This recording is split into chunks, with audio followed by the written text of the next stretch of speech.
Good morning, students. My name is C.S. Jamshed Kukab Khan. I am Law Faculty of ABS Studies Foundation Private Limited. Today, we are going to discuss a very important topic, that is Introduction to Contract, which comes under the subject of business law. The said subject is common in both CA Foundation and CMA Foundation. So the lecture I am recording and presenting to you is applicable to both, that is CA Foundation and CMA Foundation. So let us start with the lecture. Let us start with the topic Indian Contract Act 1872. जब आप ये देख रहे हैं तो आप बहुत ध्यान से मेरी बात को समझिएगा. Indian contract act 1872 is a branch of law which deals with contract. हमारे देश में जो भी कॉन्ट्रैक्ट बनते हैं उसे लेकर लॉ की ब्रांच जो डील करती है वो है इंडियन कॉन्ट्रैक्ट एक्ट 1872. मैं यहाँ पर बता देना चाहूँगा कि ये लॉ प्योरली इंडिया की हर एक टेरिटरी पर अप्लाई होता है, इंक्लूडिंग जम्मू एंड कश्मीर. ये लॉ कॉन्ट्रैक्ट को लेकर है. एक्चुअल में एक्ट है, मतलब ड्यूरली पार्लियामेंट से पास हुआ है और ये पास हुआ था 1 सितंबर. ध्यान से समझिएगा, 1 सितंबर 1872 को. अब जैसे हम इस लॉ को पढ़ना चालू करते हैं तो सबसे पहला जो सवाल या क्वेश्चन आता है वो ये है कि भाई कॉन्ट्रैक्ट होता क्या है. What is a contract. तो यदि आपको कॉन्ट्रैक्ट टर्म को समझना हो तो आपको 3 टर्म्स पे खास फोकस करना चाहिए, जिसमें से सबसे पहला टर्म होता है प्रॉमिस. मैं साथ साथ एप्लीकेबल सेक्शन भी लिखूंगा, आप समझिएगा. सेक्शन है सेक्शन 2 सबसेक्शन बी. अगला टर्म हमारे सामने है अग्रीमेंट. इसका एप्लीकेबल सेक्शन है section 2 subsection E. And then उसके बाद हमारा टर्म आता है कॉन्ट्रैक्ट, जिसका एप्लीकेबल सेक्शन है सेक्शन 2 सबसेक्शन एच. तो चलिए अब समझना शुरू करते हैं कि कॉन्ट्रैक्ट क्या होता है. जैसे आप सबको एक बेसिक आइडिया तो होगा, दो लोग जब मिलते हैं, दो लोगों के बीच में डील होता है, डीलिंग होती है, तो वो कॉन्ट्रैक्ट होता है. जनरल सेंस में समझा जाता है. फिर ये माना जाता है कि लोग कॉन्ट्रैक्ट कहाँ करते हैं, बिजनेस में करते हैं. और एक्चुअल में अगेन सवाल तो यही है ना, लॉ के अकॉर्डिंगली कॉन्ट्रैक्ट क्या है. तो अगर आपको कॉन्ट्रैक्ट को समझना हो तो पहले हम सबसे पहला टर्म लेते हैं प्रॉमिस. देखिए क्या होता है, ये बात तो सही है कि कॉन्ट्रैक्ट 2 या 2 से ज़्यादा लोगों के बीच में बनता है, बट ये 2 या 2 से ज़्यादा लोग कर क्या रहे हैं ये समझना ज़्यादा ज़रूरी है. देखिए, चीज़ों की शुरुआत तब होती है जब एक इंसान अपनी इच्छा या विलिंगनेस एक दूसरे पर्सन को बताता है, मीन्स वो ऑफर कर रहा होता है. जैसे मेरे दिमाग में एक बात आई है कि I want to sell car to you. मैं अपनी कार आपको बेचना चाहता हूं, ये मेरी तरफ से एक ऑफर है. अब ये ऑफर जब मैंने आपको दिया, जो बच्चे वीडियो देख रहे हैं, तो आप या तो मुझे इसमें हाँ कह सकते हो या तो ना कह सकते हो. मैं मान के चलता हूँ आप मुझे हाँ कह रहे हो. तो जैसे ही आपने हाँ कहा, हाँ कहना मतलब आपने मुझे एक्सेप्टेंस दी, yes we will purchase car, तो ये माना जाएगा कि हमारे बीच एक प्रॉमिस क्रिएट हुआ है. सेक्शन 2 मतलब डेफिनेशन सेक्शन है, उसमें सब क्लॉज बी में डेफिनेशन क्या दी हुई है कि an offer once accepted becomes promise. एक ऑफर जब एक्सेप्ट होता है तो वो प्रॉमिस बनता है. तो चीज़ों की शुरुआत कहाँ पे होता है समझिए, एक पर्सन करेगा ऑफर, दूसरा करेगा एक्सेप्ट, इनके बीच क्रिएट होना चाहिए प्रॉमिस. अब मान लो प्रॉमिस बन गया आपके और मेरे बीच में, आपको कार सेल करना चाहता हूँ, आपने हाँ बोल दिया, बट ये फ्री में तो नहीं हो रहा है ना. मैंने आपको ऑफर किया, आपने बोला ठीक है आप मेरी कार खरीद लोगे, आपने एक्सेप्टेंस दे दी है, पर अब यहाँ पे लेन देन या एक्सचेंज भी तो होना है. इस लेन देन या एक्सचेंज को हम लोग कंसिडरेशन कहते हैं. इसे दूसरी भाषा में समथिंग इन रिटर्न कहा जाता है, बदले में कुछ मिलना, समथिंग इन रिटर्न. से फॉर एग्जाम्पल अगर मैं आपको कार दे रहा हूँ तो आप बदले में मुझे इसके बदले क्या दोगे, पैसे दोगे ना, दैट्स कंसिडरेशन। तो जब ऑफर और एक्सेप्टेंस में कंसिडरेशन या लेन देन जुड़ जाता है तो हमारे बीच अग्रीमेंट बन जाता है। तो अगर मैं अग्रीमेंट को डिफाइन करूं सेक्शन 2 सब सेक्शन ई के हिसाब से, तो अग्रीमेंट का मतलब होता है प्रॉमिस और set of promises, promise or set of promises forming consideration for each other, forming consideration for each other, forming consideration for each other। ऐसे प्रोमिसेस या बहुत सारे प्रोमिसेस जहां पार्टीज एक दूसरे को कंसिडरेशन दे रही होंगी उसे हम लोग अग्रीमेंट बोलते हैं। अब आप देखेंगे तो प्रॉमिस का मतलब था ऑफर प्लस एक्सेप्टेंस, इसमें जब जाके जुड़ा क्या, कंसिडरेशन, मतलब समथिंग इन रिटर्न, तो हमारे बीच अग्रीमेंट बना। तो what is the basic difference between promise and agreement? जब एक ऑफर एक्सेप्ट होता है तो प्रॉमिस होता है, और जब उसमें क्या आ जाता है, क्या आ जाता है, कंसिडरेशन आ जाता है, तो वो अग्रीमेंट बन जाता है। अब होता क्या है कि जैसे आपने अग्रीमेंट बना दिया, आपने सामने वाले के साथ क्या बना दिया, अग्रीमेंट बना दिया। अब आपको लगता है कि एज अ ड्यूटी सामने वाला भी उस अग्रीमेंट को पूरा करे और आप भी अपनी ड्यूटी से पीछे ना हटो, तो बेटर ये है कि आप उस अग्रीमेंट को रिटर्न फॉर्म में दे दो, आप भी अपनी उसमें सिग्नेचर कर दो, सामने वाले के भी सिग्नेचर दे दो, इसे आप स्टैम्प पेपर पे दो और आप इसे रजिस्टर्ड कर दो। तो जब आप किसी एग्रीमेंट को रिटर्न साइन स्टैम्प रजिस्टर करते हैं तो ये अग्रीमेंट लीगल हो जाता है। लीगल हो जाने का मतलब इसमें लीगल एनफोर्सेबिलिटी आ जाती है, मतलब अब ऑब्लिगेशन है, जिम्मेदारी है कि आप भी इस अग्रीमेंट को पूरा करोगे और मैं भी करूँगा। तो हर वो अग्रीमेंट जो लीगली एनफोर्सेबल होता है वो कॉन्ट्रैक्ट बन जाता है, और अगर वो लीगली एनफोर्सेबल नहीं है तो वो केवल अग्रीमेंट पे अटक के रह जाता है। तो इस हिसाब से अगर देखा जाए तो बात कुछ इतनी सी है कि आपने बनाया अग्रीमेंट, आपने बनाया अग्रीमेंट, जब उस अग्रीमेंट में आपने जोड़ दी क्या, लीगल एनफोर्सेबिलिटी, मतलब आपने पेपर वर्क पूरा करा, मतलब प्रूफ है आपके अग्रीमेंट का, तो आपका और सामने वाली पार्टी का जो बन रहा है वो कॉन्ट्रैक्ट बन रहा है। तो अगर मैं इसे डिफाइन करूं तो इसकी डेफिनेशन कुछ ऐसी है कि every agreement legally enforceable by law, every agreement legally enforceable by law is a contract। हर वो अग्रीमेंट जो लीगली एनफोर्सेबल है वो क्या है, एक कॉन्ट्रैक्ट है। तो अब देखिए 3 टर्म की बात है। प्रॉमिस मतलब होता है एक ऑफर जब एक्सेप्ट हुआ, ऑफर को एक्सेप्टेंस में भी प्रॉमिस बना, जब उसमें कंसिडरेशन या लेन देन जुड़ा वो क्या बना, अग्रीमेंट। हर वो अग्रीमेंट जिसको आपने रिटर्न साइन स्टैम्प रजिस्टर कर दिया वो कॉन्ट्रैक्ट है, और नहीं किया तो वो क्या है, केवल अग्रीमेंट है। अब बच्चों मेरी बात को थोड़ा ध्यान से समझना, हम जो आम लोग होते हैं, हम लोग वी द पीपल, जो कॉमन पीपल होते हैं, सभी से किसी ना किसी बात पे अग्रीमेंट करते हैं। Say for example I invite you to my marriage, मैं आपको अपनी शादी में बुलाता हूँ। आप कॉमन सेंस लगाओ, यहाँ पे हो क्या रहा है, मैंने आपको ऑफर करा है कि आओ मेरी शादी में, आपने उस ऑफर को क्या किया होगा, एक्सेप्ट किया, हाँ सर आपने बुलाया है तो आएंगे।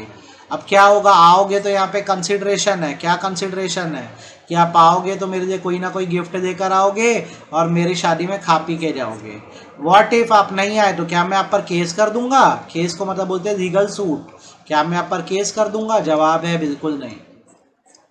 तो कॉमन सेंस लगाना होता है, अग्रीमेंट सबके साथ बनाओ, जहां ज़रूरत पड़े कॉन्ट्रैक्ट बनाओ। कॉन्ट्रैक्ट बनाने के लिए क्या करना, कॉन्ट्रैक्ट बनाने के लिए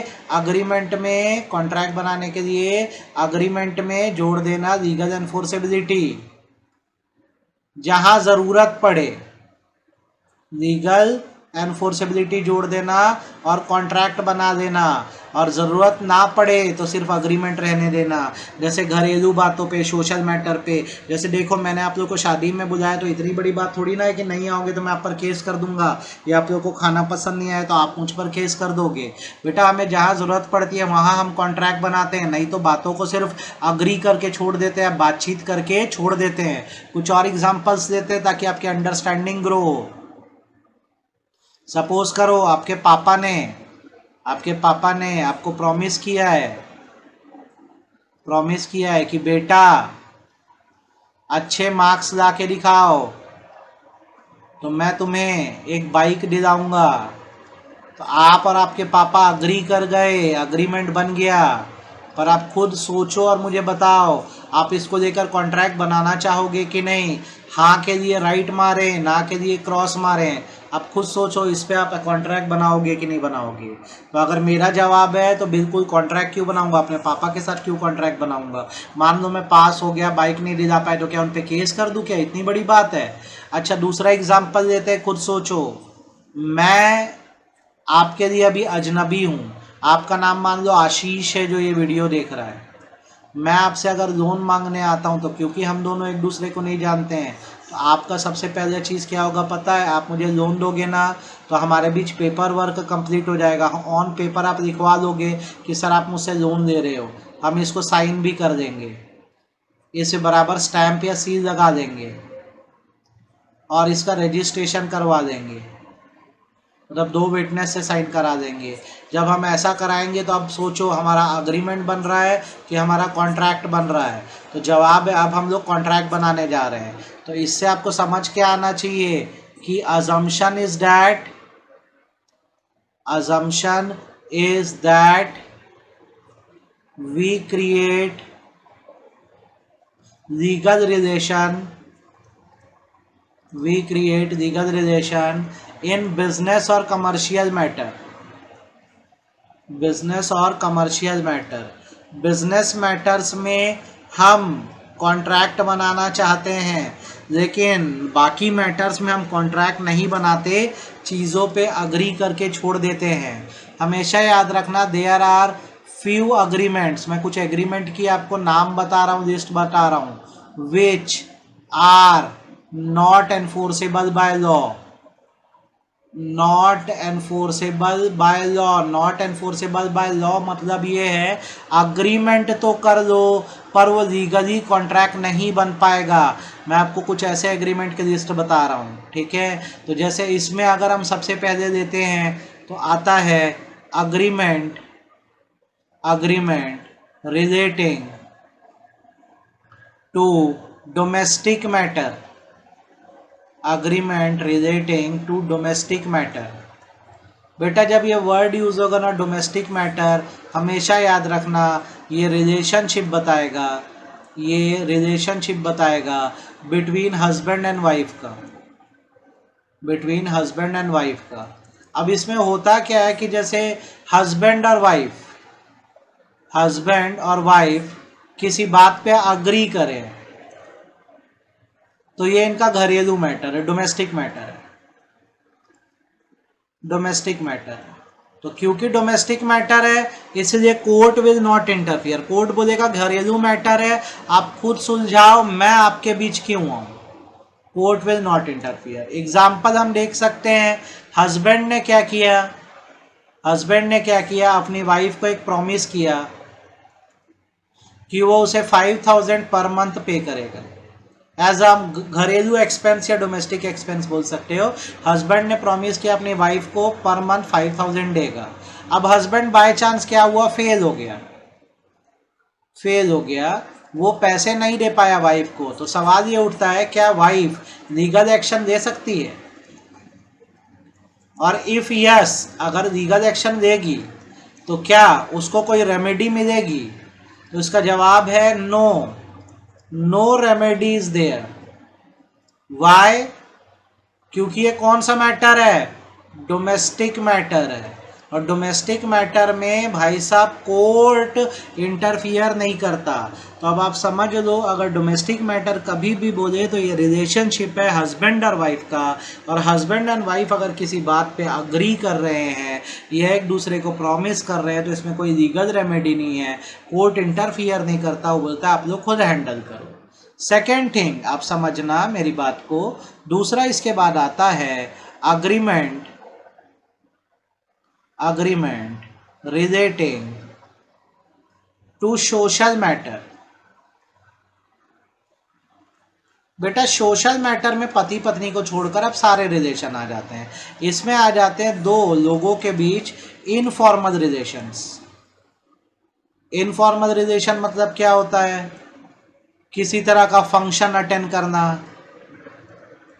गैदरिंग अटेंड करना, वैकेशन में घूमने जाना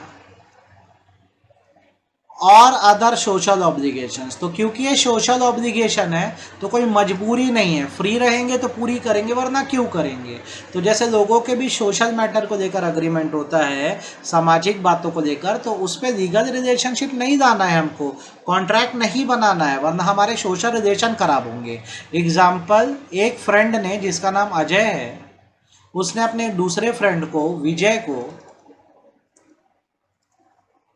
अपने घर बुलाया फॉर पार्टी, बट पार्टी के समय अजय एब्सेंट है।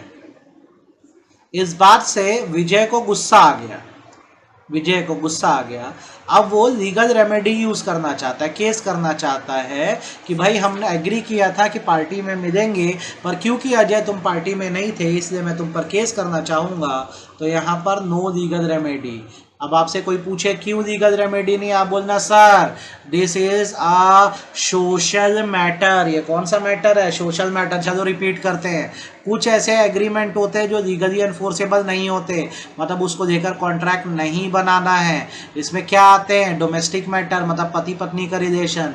इसमें क्या आता है? सोशल रिलेशन मतलब इनफॉर्मल रिलेशंस आते हैं। अच्छा, उसके बाद फिर इसमें आता है agreement, agreement relating to charity और डोनेशन। देखो कॉन्ट्रैक्ट के लिए क्या चाहिए? ऑफर चाहिए, एक्सेप्टेंस चाहिए, कंसिडरेशन चाहिए, सारा पेपर वर्क चाहिए। लेकिन चैरिटी क्या होती है? एक बंदा होता है जिसे डोनर बोलते हैं, ये ओन विल से, खुद की इच्छा से, किसी के बोले बिना, एक दूसरा पर्सन जिसको डोनी कहते हैं, उसको एक अमाउंट एज अ चैरिटी देना चाहता है। अमाउंट बोल सकते हो या गुड्स बोल सकते हो, एज अ चैरिटी देना चाहता है। तो क्योंकि ये अपनी इच्छा से हो रही है चैरिटी, तो ये नॉन एनफोर्सेबल है, मतलब चैरिटी को लेकर कोई लीगल कॉन्ट्रैक्ट नहीं बन सकता। ये इंसान की इच्छा होती है चैरिटी करना है कि नहीं करना है, उसे कोई व्यक्ति इस चीज़ के लिए मजबूर नहीं कर सकता। तो अब हम सिंक्रोनाइज करते हैं इस बात को कि तीन ऐसे एग्रीमेंट हैं जो लीगली एनफोर्सेबल नहीं होते। एक डोमेस्टिक मैटर, दूसरा सोशल मैटर और तीसरा होता है चैरिटी और डोनेशन। इसको लेकर एग्जाम में हमें क्वेश्चन आता है, हमें क्वेश्चन ये आता है कि every contract is an agreement. Her contract एक अग्रीमेंट है। सही बात है, क्योंकि अग्रीमेंट जब लीगली एनफोर्सेबल होता है तो कॉन्ट्रैक्ट बनता है। बट एवरी अग्रीमेंट, पर हर agreement, every agreement is not a contract. पर हर एग्रीमेंट कॉन्ट्रैक्ट हो ये ज़रूरी नहीं है, क्योंकि हम जानते हैं कि कुछ एग्रीमेंट ऐसे होते हैं जो कॉन्ट्रैक्ट नहीं बनते। कौन कौन से? बोलो मेरे साथ। डोमेस्टिक मैटर, किसका रिलेशन है? हस्बैंड वाइफ का। दूसरा सोशल मैटर, मतलब आपके सोशल रिलेशंस। तीसरा क्या? Charity, donation. चलिए एक बार पूरा रिपीट करते हैं। हमने जो जो चीज़ें पढ़ी फ्रॉम द वेरी बिगनिंग, आपको लगे तो आप नोट कर दीजिएगा। हम लोग पढ़ रहे हैं इंडियन कॉन्ट्रैक्ट एक्ट 1872। ये लॉ आया है 1 सितंबर 1872 को। ये लॉ की वो ब्रांच है जो कॉन्ट्रैक्ट से डील करती है। कॉन्ट्रैक्ट क्या है? कॉन्ट्रैक्ट को आप समझने के लिए सबसे पहले समझिए प्रॉमिस। प्रॉमिस आता है, प्रॉमिस का क्या मतलब होता है? जब एक ऑफर एक्सेप्ट हो जाता है, मैंने आपको ऑफर किया, आपने एक्सेप्ट किया, दैट्स प्रॉमिस। जब उसमें कंसिडरेशन जुड़ गया तो क्या बन गया? अग्रीमेंट बन गया। प्रॉमिस और set of promise forming consideration for each other. हर वो अग्रीमेंट जो लीगली एनफोर्सेबल है वो कॉन्ट्रैक्ट है। लीगली एनफोर्सेबल मतलब आप कोर्ट में लीगल एक्शन ले सकते हो। तो याद रखना, कॉन्ट्रैक्ट बनाने के लिए क्या चाहिए? पहले चाहिए अग्रीमेंट। अग्रीमेंट में जोड़ो लीगल एनफोर्सेबिलिटी। कैसे आती है? रिटर्न, साइन, स्टैम्प, रजिस्टर करने से आती है। ठीक है, फिर मैंने आपको इसके कई एग्जांपल्स दिए। आपको समझ आना चाहिए कि अग्रीमेंट तो आप सबके साथ कर सकते हो, लेकिन जहाँ ज़रूरत पड़े वहाँ कॉन्ट्रैक्ट बनाओ, वरना मत बनाओ। अजम्पशन बेसिकली ये है कि लीगल रिलेशन वहाँ बनाते हैं जहाँ पे बिजनेस या कमर्शियल मैटर होता है। कुछ ऐसे एग्रीमेंट है जो नॉन एनफोर्सेबल बाय लॉ हैं, जैसे डोमेस्टिक मैटर से रिलेटेड एग्रीमेंट, ठीक है, इसमें आता है हस्बैंड वाइफ का रिलेशन। सोशल मैटर से रिलेटेड एग्रीमेंट, इसमें बाकी सारे रिलेशन आ जाते हैं, रिश्तेदारी आ जाती है। और चैरिटी और डोनेशन आता है, जहाँ पे डोनर अगर डोनी को कोई चैरिटी करना चाहे तो अपनी इच्छा से कर सकता है, इसके लिए कोई लीगल ऑब्लिगेशन या जिम्मेदारी नहीं है। तो इससे हमारा एक क्वेश्चन बना कि every contract is agreement but every agreement is not contract. This statement is very true. Her contract एक अग्रीमेंट है पर हर एग्रीमेंट कॉन्ट्रैक्ट नहीं है। जैसे कि डोमेस्टिक मैटर से रिलेटेड एग्रीमेंट कॉन्ट्रैक्ट नहीं है, सोशल मैटर से रिलेटेड एग्रीमेंट कॉन्ट्रैक्ट नहीं है, चैरिटी डोनेशन से रिलेटेड एग्रीमेंट कॉन्ट्रैक्ट नहीं है।